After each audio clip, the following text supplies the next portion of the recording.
Would you rather, make $100,000 in a job you hate, or like 50,000 in a job that you're passionate about that you can grow over time?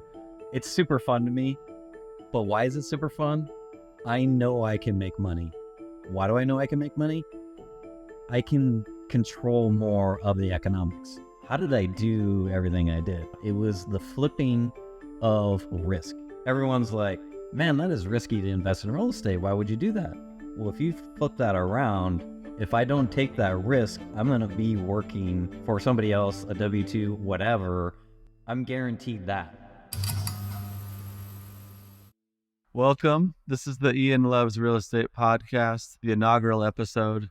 Super excited to have our friend here, Justin Cambra. I met Justin back in 2019. We were both working at Amazon, and Justin was just beginning his real estate investing career while balancing that with a full-time job. He started a really cool group at Amazon, which I'll let him talk about, discussing real estate at Amazon. Super impressive. Over 1,000 members already today and growing.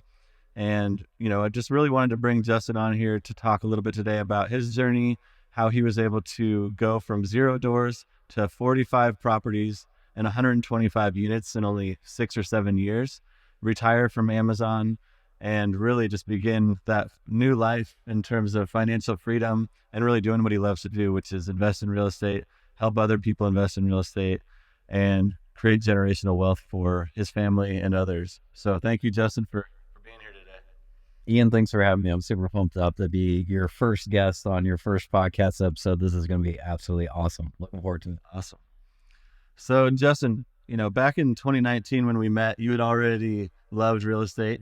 You had already been very involved. You had started this group to bring other like-minded individuals together. What really triggered you to getting involved in real estate, and how much earlier than when we met had you kind of started that real estate journey and gotten into it? So before getting into real estate, I had bought houses before. Okay. My original job out of college, I'd kind of moved around the U.S. a little bit. So moving around and buying and selling, but it was just purely for a home. I really didn't start investing until my first actual property that I'll call investment was a house hack, which I recommend the number one thing to do when getting investing. So that was in August of 2016. And I actually still live there today. So we're coming up on roughly 7 years living in that same 1 bedroom. It's a duplex. I live in the 1 bedroom on the top, and then I rent out the bottom 3 bedroom. So August 2016 was my first, I'm trying to buy something that will help me in the future. And that was the only thing I could think of was, hey, if somebody else is there paying the rent, that means I pay less and I can save money and then invest that. Gotcha.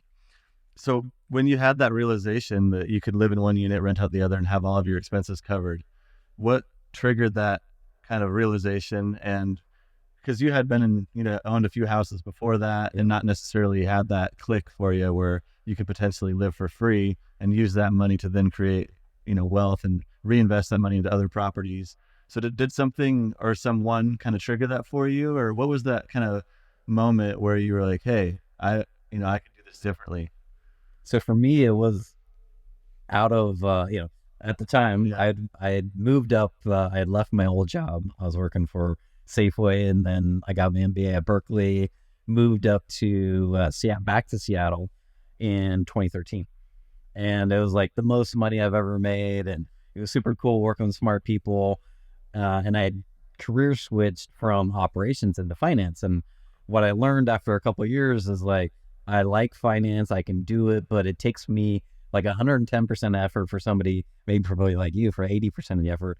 And I was just I got to figure out a different way because I'm not gelling in this job, right? And so that's what really got me into real estate investing was hey, yeah, I'm making a lot of money, but this is really kind of a grind. How it was when I left Amazon was much easier. Right. The kinder, softer, gentler Amazon. But when I started, we were working at least 10 hours a day, nights and sometimes weekends, pulled a couple all-nighters, all that kind of stuff. So I was I got to get out of this scenario. At the same time, my dad had got diagnosed with cancer. So I had work life, just kind of a grind. And then I had, this kind of pivotal moment in my life. It was like that we're mortal. Like, once you get diagnosed with cancer, you know what's going to happen. And so those two things combined, I was like, I've got to change my life. The path that I'm on is not where I want to go. And then I was like, what's the easiest way that I can get out? And I was kind of searching online, and it was just like, well, it seems like real estate is like the average Joe's opportunity to become wealthy and get out of working. And so that was probably mid 2016. And then I just started like, how do I get my first property? And I really got aggressive, probably May or June, and then ended up getting that property in August of that year, 2016. Wow. Okay.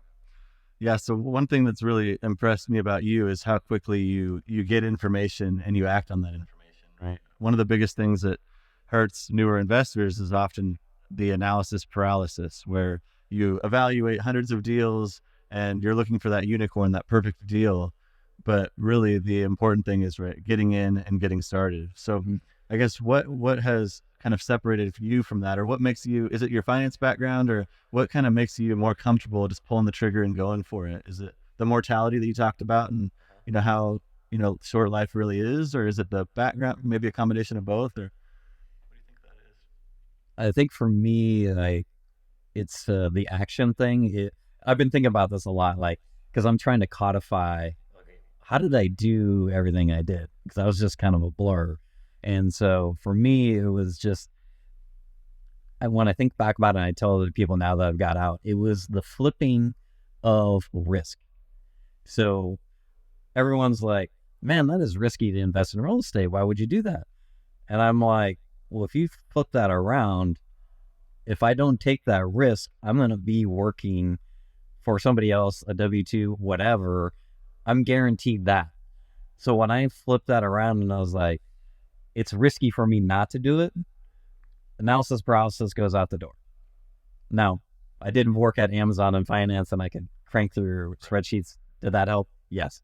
But still, at the end of the day, like, the difference between a newbie investor and me, it's all just that between the years, I'm going to take the action, because I was worried about the other risk of working there longer. And that's really the kind of the light bulb, the switching moment. And so when I'm talking to other people, I tell them about that, is like, well, how do you think about risk? Once you flip that around, that should be some energy to make you take that action. Yeah, I mean, and I know you can speak for this too, having, been through Berkeley and some of the, top technology companies that had really good jobs with, surrounded by a lot of smart people. Right. But being a smart person does not necessarily equate to smart financial decisions. So it really takes, that background of understanding the numbers, but also having that conviction and, that mental trick to switch that risk around, is super important. For one of the light bulb moments for me was when I was starting early in my career and looking at the forecast for like a 401k calculator. And, the rule of thumb is you can live off of, let's say, 4% of your total nest egg. So for $10,000 a month, you would need to save up $3 million in an investment account to live off of 4%, which is $120,000 a year and $10,000 a month. So when I started looking at, okay, my goal, when I retired, would be nice to have $10,000 a month. And then when I looked at that, in order to get $3 million in your investment account at an 8% average, which is the average for an index fund, that would have taken me 30 years investing $2,200 every single month into an investment account to create $10,000 passive income. And then I looked at that. So I said, okay, well, 30-year career, $2,200 every month. And then I'd be, 60, or late 50s at that point.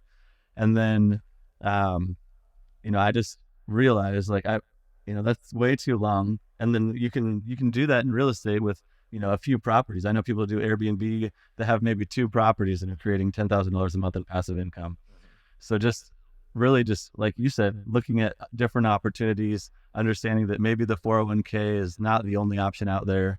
And you look at, how wealth is built, and 90% of investors or 90% of millionaires out there have built their wealth through real estate or own real estate. So That's interesting you say that, because I was just thinking back about, because 2001 I graduated from WSU, and then I went and worked for an agricultural firm called Cargill. And I remember like probably the first, because I was doing the traditional 401k method. And, 2001, that was like the .com had just kind of finished, and we're starting to come up. So I was investing money. And then obviously 2008 happens, right? So huge reduction in the value, and somewhere roughly around the 10-year mark is like 2010, 2011. At that time, I was like, I want to say it was around $100,000. And I'm like, I've been putting money away every month for like 10 years. This is all I got. I'm like, man, how am I ever going to get out? That was like, if you flash back, like one of the original seeds of like, what is the actual path to get out? Like $2,200, maybe in today's dollars may not seem like a lot, but $2,200, like back when I was 2001, because I think I made $39,000 a year, and 2,200 is after tax. So you had to pay for all your your expenses to get that 2,200. That is a massive number. And for a lot of people, that's still massive in today's dollars to put away. That's crazy. Yeah. And then the flip side of that is, right, the time value of money. So let's say you're living off that $10,000 a month. You've created that for yourself by investing that $2,200 a month for 30 years, right? And then when you get there, that 10,000 is now worth 5,000 from a purchasing power perspective. So you've spent your whole life building that nest egg, and then it's worth, half of what, you put in there. So, or you're able to buy, with half. The purchasing power is worth half. So it's something that people really need to realize. And especially a lot of you that are out there working full time, investing in your 401k, hoping that things work out okay. You've really got to look at real estate or, other opportunities. For us, it's been real estate. But there's just definitely better ways to go about it. You don't have to have, 45 properties, 125 doors, but even 5 properties, in the first 10 or 20 years of your working life can get you to that financial freedom number. And, rather than having a set nest egg that's actually going down in value and you're just hoping you don't run out of money, you're actually having a property that's continuing to appreciate. The mortgage has been paid down by tenants over time. So you will own it either outright or have a very low mortgage by the time you're ready to retire. And then rents will continue to go up, right? So rents will go up with inflation. The property's getting paid down at a fixed interest rate for 30 years. And then you're taking depreciation to offset some of that passive income that you're creating. So it's it's a way that you can kind of hedge against, the future, and not have to have that kind of set amount that you're just hoping that you don't run out of, like you're not, that you just hope Exactly. you have to spend so little. So, with that in mind, you were able to, getting into kind of a little bit more of, you had that first moment where you were house hacking, right? So that seems to be kind of the trigger for you, where you took a little bit of pressure off of yourself. You were living for free, basically renting out the bottom. And then I'm sure at that time you were able to kind of, now that you didn't have so much pressure on paying the mortgage every month, you had a little bit more money to invest. And then kind of talk us through kind of those next steps and how you were able to go, let's say, from one house hack property to, like, let's say the next, few properties from there. How did you kind of go about that and scale? So when I'm looking back and talking about that house hack, at first I wasn't covering all my costs. I started living downtown Seattle, expensive, and then I moved out of Seattle to lower my costs, and then I bought the house hack to then even lower it. So I want to say it was roughly I was living at the time for about $1,000 a month. Over time, like now, because of the rents have gone up and I locked in low fixed costs of debt. Now I'm actually getting paid to live there. Right. But in terms of that property, and this kind of goes back to the taking the action, is I didn't really know what I was doing. I just knew that this was kind of what I needed to do. And so, for example, I buy this place and I'm like, okay, now I need to rent it out. Like, how do I rent it out? And I was working at Amazon on the time, and I was like, oh, they have this thing called for sale and for rent at Amazon. It goes to like, I don't know, 20,000 people.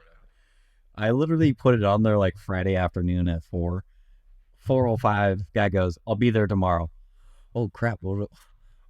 Okay. Yeah.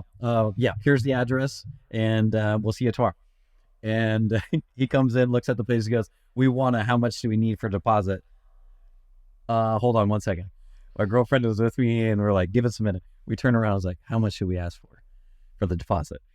And I was like, I don't know, does $1,000 sound good or what? Like, and then I was like, what about pets? And do we do 1 month? And I think we settled at 1,000, but it was literally, we were like, kind of idiots. Like, we had no idea what we were doing. We didn't even have a contract. And so we were like, yeah, well, $1,000.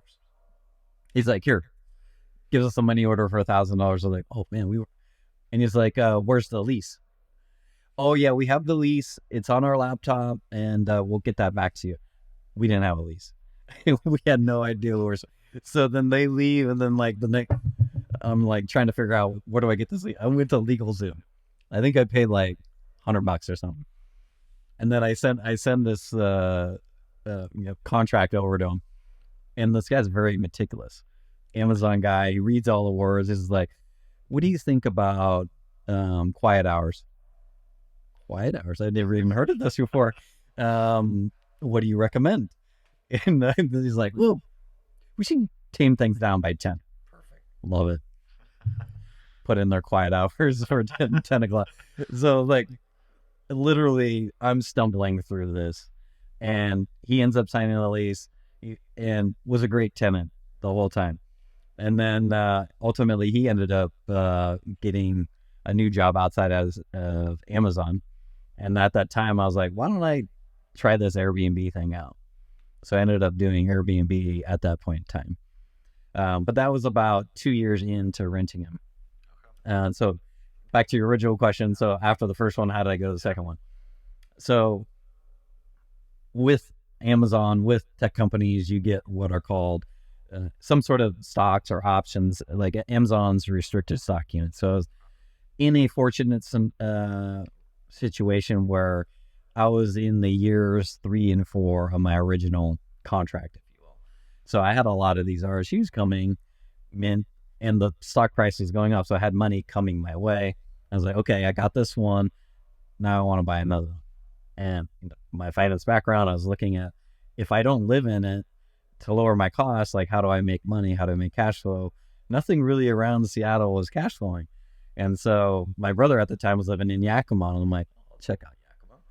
And I went on LoopNet, where they say all deals go to die. And I was like, oh man, there's this property in Yakima. It was an 11-unit property, and it was in Yakima. I want to say it was listed for, I want to say it was around $350 or something. And I was like, okay, ran all the numbers, like, man, this makes total sense. So I ended up finding an agent, put in the offer in, kind of renegotiating. I think I got it all the way down to, I want to say it was like $285. Wow. And then another example of, I have no idea what I'm doing. I go to my realtor, different realtor than my Seattle one, because Yakima is, 3 hours away. And I was like, my Seattle realtor, I'm like, hey, who should I use for my loan? And he gives me the lender, and then I go to the lender. I'm like, hey, I need this loan on this property. And he was like, hey, this is like an 11-unit property. And I'm like, yeah. He's like, I do conventional loans. Like, I can't do anything more than 4 units. I'm like, oh, really? Well, then what do I need? And he's like, you need a commercial loan. Well, how do I get a commercial loan? Well, here's my friend over at US Bank. He can get you a commercial one. Perfect. All right. So I go to the lender and then US Bank, and they get me all set up. And then I just got my RSUs. I'm like, I have all the money to buy this. And then we get to close like a week before close, and they're like, okay, now we need to see what your reserves are so that we can make sure you can, if you have any troubles. I'm like, well, what are reserves? And he's like, well, usually we need to see 3 to 6 months of the mortgage payment so that we know that if something happens, you can afford it. And I'm like, so how do you, I'm like, how do you need to see this information? And they're like, we just need to see 10,000 in your bank account. And I'm like, I don't have 10. I didn't tell them I don't have 10,000. And so I called my brother in Yakima. I was like, hey, can I borrow 10,000? He sends me the 10,000, deposit it in the account. I do a screen snapshot and send it into the bank. They're like, yep, that looks good. Wow. Oh man. So I ended up getting the deal, and then I ended up giving him back the $10,000. So like, if there's a will, there's a way, and I figured out how to get that one. So like the first two were just stumbling. And then the third one, the first one was August 2016, second, May of 2017, third was October 2017, fourth was December 2017. Wow. The third and fourth were out of state in Milwaukee, Wisconsin. Wow. Yeah. I hope, one of the takeaways that I'm hearing is just the importance of taking action without having all of the information available. It goes back to that saying, kind of burn the boats, that I know you really like, is in terms of, putting yourself in these uncomfortable situations where you're forced to grow and there's no way to turn around. So really burn the boats, get on land. In this case, go out and search for the right property, get it under contract, and don't be scared to figure things out along the way. I think, Justin's a very smart guy, but he would not be where he is today without having the conviction and the courage to really put himself in these uncomfortable situations over and over again and really forcing himself to grow, right? So I love the saying, kind of good is the enemy of great, right? Because, a lot of people have these W-2 jobs, or they're in positions where they're comfortable, and that comfort can often lead you to staying in the same position, not putting yourself out there, putting yourself in those uncomfortable situations, and really just forcing yourself to grow. So hats off to you for really just figuring it out, right? You just have that kind of that natural ability to thrive in those uncomfortable situations and really force yourself to grow, putting yourself in those situations. So it's just the get her doneness. If that's a word. Like I grew up on a farm, and so like every day, we had to feed the cows, right? And so just that mentality of like, you got to do this every day, and stuff happens on the farm that you don't know how to take care of, but you just kind of figure it out. And I just kind of used that as I was getting into investing. It was like, I have to just figure it out, show up every day, get the job done. And then if something becomes a problem, solve that problem when that actually becomes a problem. Right. Not this, a lot of people get analysis paralysis because they think about a hypothetical problem. I'm like, I hate hypothetical problems when I'm working with people. That's not a problem until it's a problem. So like, just actually get in there, take the action, and hustle, and move forward. No, that's super impressive, super, super helpful to hear. So you took it, you learned all about first time landlord by doing. You learned that there was a difference between residential and commercial loans, right? Residential loans is going to be 1 to 4 unit properties. Anything over 5+ units is going to be a commercial loan. Completely different underwriting guidelines, different reserve guidelines. Often you won't need to have as much reserves in place from a residential lending perspective, whereas a commercial lender is going to expect you to have more in reserves, especially now after COVID. There's different requirements. Was there any sort of requirements as far as experience level with the U.S. Bank? This was your first multifamily over 5 unit property. Did they expect you to have any sort of aptitude in the multifamily, or were any of those questions, did they come up at that time, or? They never came up. Yeah. Really aptitude didn't come in, and like portfolio net worth until like way further down on the road. When you're getting your first, because we were making decent money at Amazon. So like that would be able to help me. Making a lot of income can cover up a lot of sins. Right. It wasn't until buying new properties, it was, if I couldn't cover the mortgage with my Amazon, kind of surplus, if you will, that was when kind of the dynamics changed to where it's like, these things need to be standalone on their own and be profitable, because you as a person at Amazon making money can't support this new thing. And so that was, I don't know, maybe 2-3 years into it when I got into that point. Yeah. Yeah, that's, what you'll often run into on these 1 to 4 unit properties, right? And part of the reason there's different lending guidelines is because the understanding is that with those 1 to 4 units, you're either going to live in it or you're going to have enough money. They're going to underwrite that deal, make sure that you as a owner or as a buyer can afford to pay that payment yourself with your own income. Whereas when you get into these 5+ unit deals, potentially even, the 11 unit, they're looking more at that property as though it's a standalone business. And they're making sure that the income from that property can cover the expenses, generally at least 20 to 25% over the expenses. It's called a debt service coverage ratio. So oftentimes, with those big properties, because, 11 unit or, 20, 30 unit property, it's going to be hard for an individual to make the payments and kind of come to the table and pay that mortgage payment if something were to happen. So bank's going to look at, right, that property as a standalone business. So as you continue to scale, get out of those 1 to 4 unit properties, that's something that you may run into.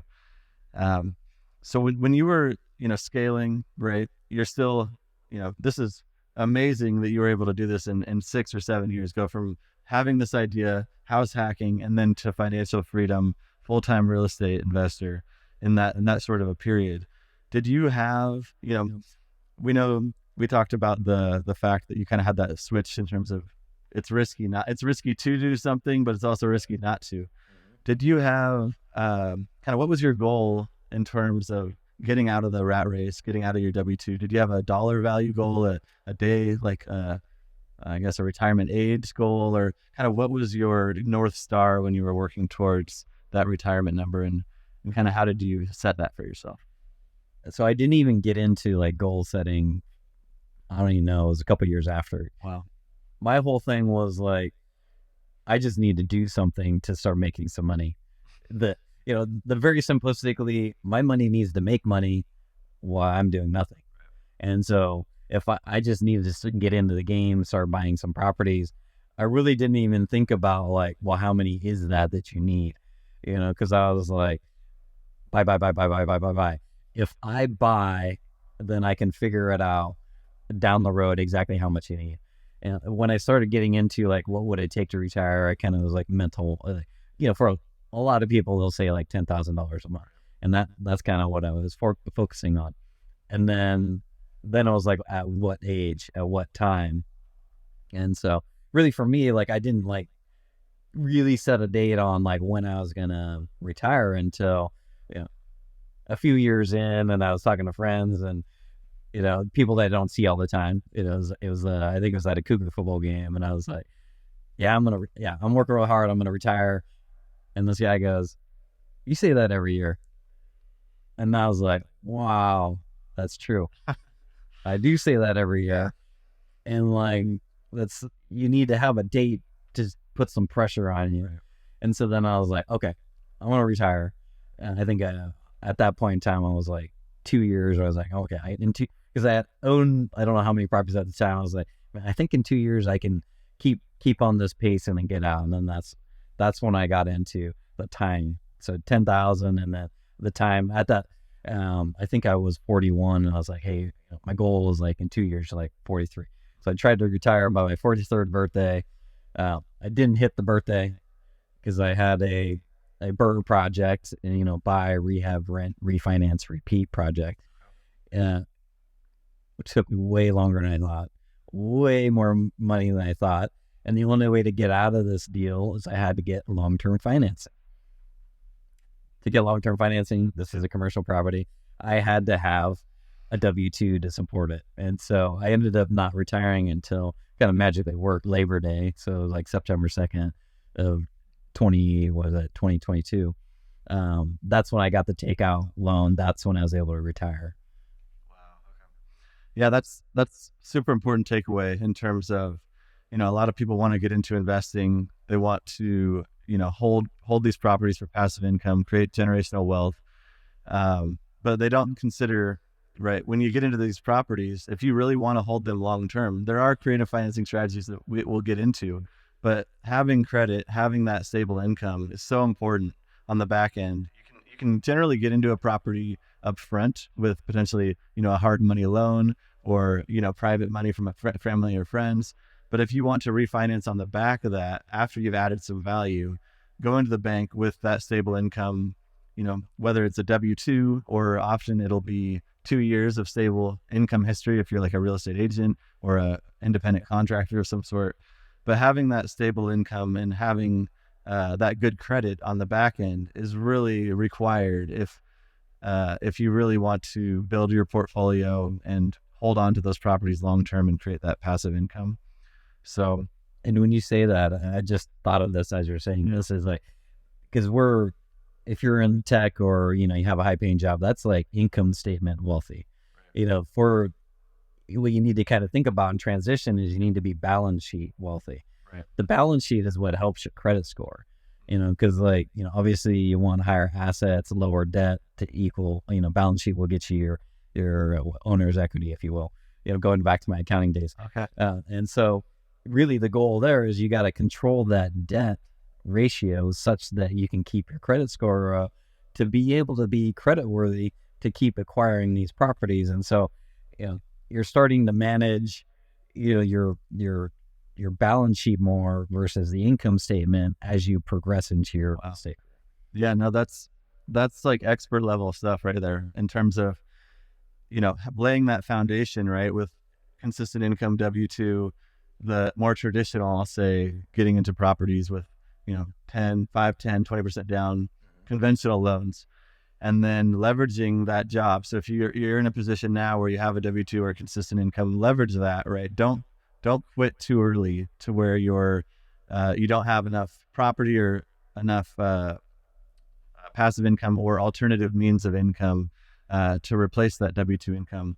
And then as you progress, as quickly as a few years, in Justin's case, 6 years, he was able to go from that income statement investor to being able to then leverage more creative financing strategies that we'll talk about, as well as that balance sheet side, because he was then able to create that equity to where the banks will then look at that and they'll get comfort from an underwriting perspective that this guy's got the assets in place, the income in place from his properties, to where we'll be comfortable putting, potentially collateral, taking one of those other properties as collateral on a new property, right, and kind of going that route. How have you, with that in mind, right, when you reached your financial freedom goal, I guess when did you reach that, and kind of was that a $12,000, $10,000 mark that you hit, or did you just again burn the boats and say, I'm going to figure this out at 43 because you had drawn that line in the sand? Or yeah, it was actually the latter. Okay. So, all cards on the table. I don't know how much I was making from real estate long-term hold in 2022 when I retired. Wow. Okay. What my trigger point was is that I had done a flip and I had done a wholesale deal in 6 months of the year. At that point in time, I made $95,000 on those two deals. Wow. Okay. At Amazon, I made roughly $95,000 in the same amount of time. These two deals took not very much work. The $95K from Amazon was 40 to 50 hours a week. And then I was like, what if I did 100% of my time on the wholesale fix and flip portion? And I was like, well, geez, like at least 4x, right? So then I'm like, man, if I could do 400,000 in 6 months or 800,000 annualized by being in that function, that was my no-brainer. At the same time, I got my real estate license as well. That gives me another angle to make money. Meanwhile, I don't know how many properties I had at the time, probably in the mid 30s or so. That was still cash flowing, but it was that I could still get this active income at the same time while I have that, the long-term buy and hold. So I was like, well, this is kind of my security blanket with the long-term buy and hold. I know I can still make money over here, and this is super fun. Right. I'm the boss. I can control here versus if I'm at Amazon, maybe I was a boss of a couple employees, but I was being controlled at that point in time. And I was like, I want to take back control of my life. Boom, that was my trigger. Yeah, I think that proof of concept, like you said, when you get that taste of, hey, I can do this, is so important, because a lot of the time, people are working those W-2 jobs and thinking, hey, if I quit this, the alternative is zero, right? But the alternative is never zero. It's somewhere in, somewhere in between what you're doing now, or potentially more than what you're doing now in your situation. So I think, getting that first property or getting that taste of an alternative income stream or whatever you're passionate about, kind of building that in the background and getting that proof of concept and that courage that you can really do this, especially if it's something, Gary Vee talks a lot about it. Like, would you rather, make $100,000 in a job you hate, or like 50,000 in a job that you're passionate about, that you can grow over time? And, it's a different number for different people, depending on, how much you hate your job, or how much you maybe you enjoy it, right? So it's a very personal decision. That's why they call it personal finance, right? Everybody's different, but just getting a taste of, something different that you enjoy outside of your normal day to day is super important to get that proof of concept. And then again, like you said, the burn the boats, and what do we call it? The get her done. I don't know that I had somebody else said that. So the get her doneness. Yeah. So yeah, I mean, I think it's an acquired skill for sure. So Justin, now that you've, reached this financial freedom, you've been in your, I guess, financial freedom, you've had your own, basically your own boss now, and you have been for about a year. Is that right? Yeah. Coming up on a year in about a month. So now that you've done it, right, you've reached the top of that mountain, which is the W-2 retirement mountain. Right. And now how have you seen, your life change, your goals change? You have all this freedom, and you are your own boss. Has that been difficult for you, or what? Tell us about how that is for folks wanting to get to the point you're at now. So I will never change. That decision I made was a paramount in my life, and it's paramount for everybody who makes that decision. It's not easy, like the first couple of months, I legitimately traveled like what everyone wants to do. Yeah. I was going to Mexico. I went to the World Cup in Qatar, and Iceland with my mom, and just for literally 2 months, I just kind of screwed off and just had fun spending money. And then I got into then it was in the winter, and most of my properties are in cold environments. At one time, I had 3 properties in 3 states with broken pipes. 1 week, it was $25K gone. And within a month and a half, there's about $100K between people moving out, not paying me. I was like, whoa, this, you don't have to be very smart at math. If you're losing that much money that quick, you got to kind of figure it. You got to change your course. So that's when I started okay, I need to get back into the game. So I started focusing on my agent business, and then, off-market deals. How do I continue to buy properties? And so there's that shift of, you have the euphoria, and then you kind of set in and okay, where's the money coming from? And I got a scarcity mindset for a while because I wasn't being active. And then once I started getting active and, very quickly turned it around, within the first 6 months or so, focusing on my real estate agent business, I made about $100,000. Okay, now I feel more comfortable. And then I started buying properties again. And so just this year, I bought just over $2 million of real estate, and in August, I'm going to buy almost another $1 million. Okay. So all that comes from getting back in the game, figuring out where you're going to get the financing from, is it short-term, long-term debt, and how to manage that. And it really, what it came down to, what got me through, I had to lean on people that had already done it. So a friend of mine, Jess White, he had already retired a year ahead of me, and I was like, man, how did you work all this stuff? How did you keep getting credit? And, how did you continue to buy? How are you making the money? And, I talked to other people who retire as well, and everybody has to figure it out for themselves, but you got to have that community around you. And so that's what really helped me. So you're going to be making that decision very soon, I would imagine. Yeah, I'm definitely, trying to follow in Justin's footsteps. Been super inspiring to follow your journey. Getting close on time here. A couple more quick questions for you. I guess one for all the newer investors out there that are watching and want to get to your level, sit in your seat. Heavy is the head that wears the crown, but right. what would you recommend, I guess, for folks that are just starting out and wanting to get into real estate and ultimately get to financial freedom? The very simple thing is like, you have to figure out, we talked about that risk thing, but another way to say that is like, what is your why? Because you're going to have ups and downs. I know you have with the syndication, and I've had with my properties, the Yakima property. You're going to have ups and downs as you go through. So you need the passion, the why, the energy to get you from the start line to the finish line. So you got to have that. And then very simple, basic personal finances. The only way you can do it, whether you make $50,000 a year or, $1 million a year, is generally everyone's spending all the money they got. So step one, cut costs, increase your income. For most people, it's hard to increase income at your job. In today's world, so many ways to make money. So whatever your passion side hustle project is, start generating money there. That's your seed capital to get number one property. From there, build your network, take the action, and you're on your way. I love it. So just to finish off, Justin, why do you love real estate? I was thinking about that on the way when I was driving up here.